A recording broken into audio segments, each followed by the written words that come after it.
Hi hello welcome to post 360. నేను మీ మురళి రాపల్లి. ఆంధ్రప్రదేశ్ పోలీసుల్ని వీళ్ళని చూస్తుంటే పాపం నాకు చాలా చాలా జాలేస్తుంది. ఎందుకంటే వీళ్ళు పేరుకు మాత్రమే పోలీసులు కానీ నాయకులు చెప్పినట్టు అన్నీ మోసుకొని పనిచేయాలి. ఎందుకంటే వీళ్ళకంటూ స్వతంత్రత లేదు, వీళ్ళకంటూ ఒక నిబద్ధత కూడా లేదు. తప్పు చేసిన అధికారులు ఫోన్ చేసి వదిలేయమంటే వదిలేయాలి. గతంలో అచ్చెన్నాయుడు గారు చెప్పారు, మీకేం ప్రాబ్లం లేదు, పోలీస్ స్టేషన్కి వెళ్ళినా కాలు మీద కాలు వేసుకొని కూర్చొని పచ్చబిల్ల చూపించండి రా అని.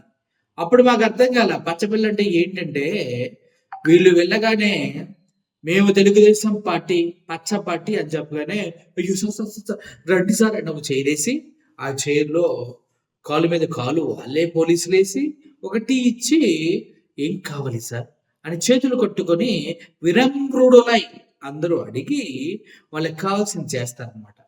ఇప్పుడు పోలీస్ కానిస్టేబుల్ సొక్కాలు పట్టుకున్నా ఎస్ఐని నేను ఎవడో నీకు తెలియదా అని అడిగినా రే నీ టీడీపీ వంటరా అని చెప్తే మాత్రం అన్ని మూసుకొని పోలీసులు వాళ్ళ పని వాళ్ళ కర్తవ్యాన్ని మర్చిపోయి ఏ నాయకుడు అయితే ఫోన్ చేస్తే ఆ నాయకుడికి జీ హుజూర్ అంటూ తల ఊపే పరిస్థితి ఆంధ్రప్రదేశ్లో ఉందంటూ చాలా మంది అంటున్నారు. అయితే ఈ విషయం ఇప్పుడు నేను ఎందుకు చెప్తూ ఉన్నానంటే, ఇప్పుడు పోలీసుల్ని నా కొడకల్లారా నేనెవరో తెలియదా అని ఒక వ్యక్తి ప్రశ్నించాడు.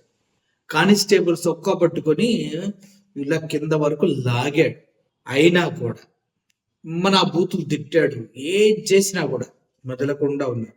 మద్యం మత్తులో చేశాడంటూ ఏదో చెప్తున్నాడు. అంటే తాగితే తల్లికి పెళ్ళానికి చెల్లికి తేడా తెలియని ఎదవల. ఎందుకంటే ఇప్పుడు పోలీస్ ఆఫీసర్ ఆన్ డ్యూటీ ఉన్నప్పుడు వాళ్ళ కాలర్ పట్టుకోకూడదు, అట్లీస్ట్ వాళ్ళని నిందించకూడదు, వాళ్ళు ఏం చెప్తే అది వినాలి అనే మినిమం కాన్షియస్ లేని ఈ తాగుబోతనమాట. ఇతనికి ఇంకా తల్లి పెళ్ళం చెల్లి తేడా లేదని తెలియదు కదా. అయితే ఇతను టీడీపీ ఎమ్మెల్యే శ్రీనివాసులు వాళ్ళ కొడుకు భరత్ పర్యటన సందర్భంగా ఈ అద్భుతమైన ఘటన అనేది చోటు చేసుకోవడం జరిగింది. కానిస్టేబుల్ చొక్కా పట్టుకున్నా, అమ్మ నా బూతులు తిట్టినా, నేనెవడో తెలియదారా నా పైన చేయేస్తున్నా గొట్టంగా అన్నా కూడా పోలీసులు పాపం దులుపుకొని పోతున్నారంట. ఇప్పటి వరకు అతని పైన ఎటువంటి కేసు కట్టలేదట. ఎందుకురా కట్టలేదు అంటే, ఆయనకి పాపం ఎమ్మెల్యే గారి దగ్గర నుంచి ఫోన్ వచ్చిందంట పోలీసులకి. ఏ మా ఓడిపోయిన కేసు గీసు ఏమైనా కట్టారో అన్నాడంట. అంతే దెబ్బకి ఈ ఎవరైతే తాగుబోతాయి రచ్చ రచ్చ చేసి పోలీసులు పిచ్చ పిచ్చగా తిట్టి చొక్కా పట్టుకొని లాగి పక్కన పడేశాడో ఆ వ్యక్తి మారుతి అతన్ని వినమ్రులై విధేయులై విశ్వాసంతో అసలు ఏమి కేసు కట్టకుండా అలాగా వదిలేశారు. అసలు సిగ్గుంది ఎవరికి అంటే, నిజంగా సిగ్గుంది ఎవరికంటే రాజకీయ నాయకులకి. వాళ్ళ కార్యకర్తలు పోలీసులను తిట్టినా, వాళ్ళ కార్యకర్తలు ఎవరైనా చంపినా, వాళ్ళ కార్యకర్తలు మటర్లు మానభంగాలు చేసినా, వాళ్ళ కార్యకర్తలనే ఎవరైనా చంపినా కూడా వీళ్ళు సిగ్గుతో మాకు బ్యాడ్ నేమ్ వస్తుంది మా కార్యకర్తకి అని తెలిసి పోలీసులకి మా కార్యకర్తల్ని అరెస్ట్ చేస్తామని బలుపుతో ప్రశ్నించి వాళ్ళపైన ఎటువంటి కేసులు పెట్టకుండా చాలా అద్భుతంగా సిగ్గుతో బతుకుతూ ఉన్నారన్నమాట. సిగ్గులేని వాళ్ళు ఎవరు తెలుసా? అమ్మనాబూతులు తిట్టినా, కాలర్లు పట్టుకున్నా, చొక్కాలు పట్టుకున్నా, నేనెవడో తెలియదురా గొట్టం అని అడిగినా వదిలిపోయా అన్న చెట్టు అన్న చివరికి చెప్పబెట్టి 2 నూకినా ఎక్కడ ఎమ్మెల్యే ఫోన్ చేస్తాడు అనే భయంతో కేసులు పెట్టుకుని ఉంటారు చూడు, వాళ్ళు అద్భుతం.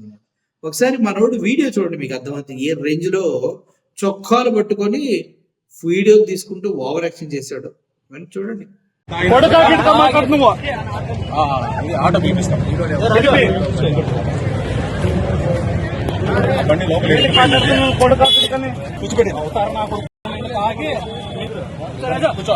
చూశారు కదా, ఇంత జరిగినా కూడా పోలీసులు కేసు కట్టలేదంటే పాపం ఆయన ఎవరి పక్క నిలబడ్డాడు అన్న విషయం వాళ్ళకి తెలుసు అనమాట. ఎవరి పక్క నిలబడ్డాడో తెలుసా?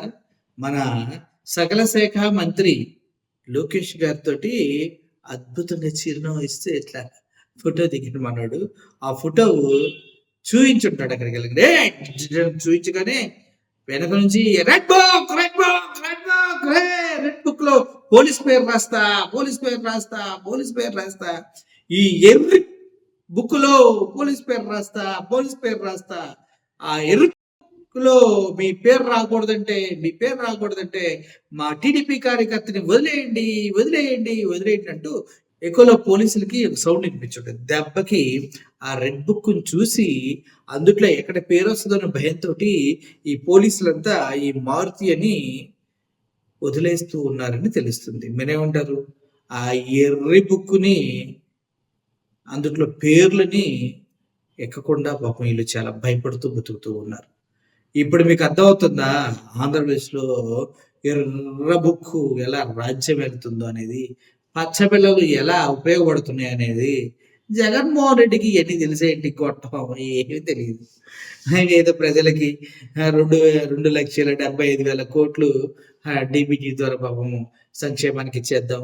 పిల్లలకి చదువుల కోసం ఏదో గోరుముద్ద అని ప్రోగ్రామ్ తెద్దాం. స్కూళ్ళు బాగు చేద్దాం.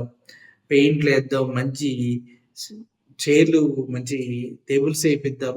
డిజిటల్ బోర్డులు ఇద్దాం. ట్యాబులు ఇద్దాం. పిల్లలకి మంచి యూనిఫామ్ ఇద్దాం. మంచి బ్యాగులు ఇద్దాం. మర్చిపోయా ఆల్రెడీ అకాడమిక్ ఇయర్ స్టార్ట్ అయింది. పిల్లలకి మరి లాస్ట్ ఇయర్ ఇచ్చినటువంటి డొక్కు బ్యాగులు వెంటనే పోయినాయి కదా! మరి ఈ ఇయర్ బ్యాగులు ఇస్తున్నారా? కానీ వాళ్ళకి కావాల్సిన స్కూల్ యూనిఫామ్స్ ఇస్తున్నారా? ఏమి ఇస్తాంలే మా హెలికాప్టర్లకి, మేము తిరగడానికి, మా జేబులు నింపుకోవడానికి డబ్బులు సరిపోవట్లేదు. ఇప్పుడు మళ్ళీ ఆ నాథలకి ఏమి ఇస్తాంలే పిల్లలకి అని డబ్బులేమైనా వెనకబెడుతున్నారా? 2,500 కోట్లతోటి అమరావతిలో అద్దాలు కొనడం తెలుసులే కానీ పిల్లలకి బ్యాగులు, బట్టలు ఇప్పించడం తెలీదా? పాఠ్య పుస్తకాలు ఇవ్వటం. చూద్దాం విద్యాశాఖ మంత్రి గారు ఏం చేస్తారు. సో ఓవరాల్‌గా తన్నులు తిన్నా పర్లేదు కానీ నాయకులతో ఎందుకంటూ వెనక్కి తగ్గిన పోలీస్ డిపార్ట్మెంట్ అనేది తెలుస్తుంది. మీరేమంటారు? నాకు తెలుసులేండి మీరేమంటారు? మీరు కూడా అంతే. మాయ మాటలకి, కళ్ళబొల్లి కబుర్లకి ఓట్లేసి ఇప్పుడు తానా అంటే తందానానికి ఏం చేస్తారు చెప్పండి? సో, మన దీన బ్రతుకులను చూసి మనమే ఇలా గాలిలోకి చూసి ఉమ్మేసుకుంటే బాగుంటదేమో ఆలోచించండి. Thank you for watching this video. Murali signing off. Thank you so much.